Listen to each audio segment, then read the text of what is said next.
We represent the family of Pastor John Cao, imprisoned for 32 months in China because of his Christian faith. What's next?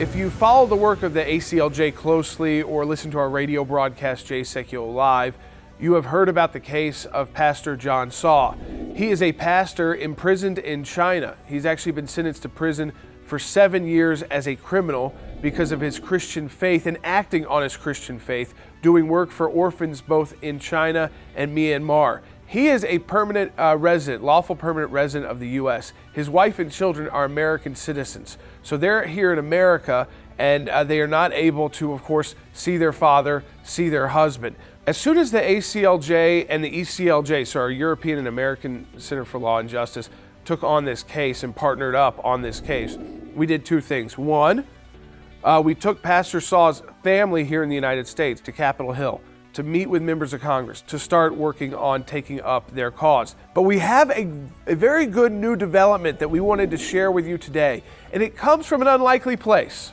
the United Nations. There is an apparatus at the UN of individuals who work for the United Nations who do good work. And one of those organizations is the United Nations Working Group on Arbitrary Detention.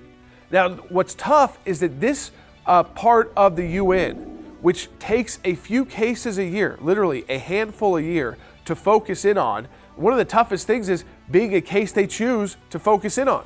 Now, the ACLJ, we've been successful now 2 times in getting the UN's working group on arbitrary detention to take our cases. One was Pastor Brunson, and now we can announce to you they have taken up the case of Pastor John Cao. So it's a big win just to get the UN's, this working group's attention.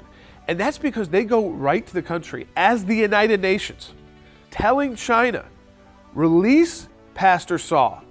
They also call for an investigation by Chinese officials into who was responsible for his unlawful detainment, conviction, and imprisonment. So while the UN alone and the United Nations Working Group on Arbitrary Detention can't get Pastor Cao released on its own, it is a significant step. In fact, when we saw them take it up with Pastor Brunson, we saw soon after that Pastor Brunson's release. Now, we know China is a bit tougher to deal with than Turkey when it comes to human rights. It's a known human rights abuser. So what's next? You can click the share button right now on Facebook, because that is so important.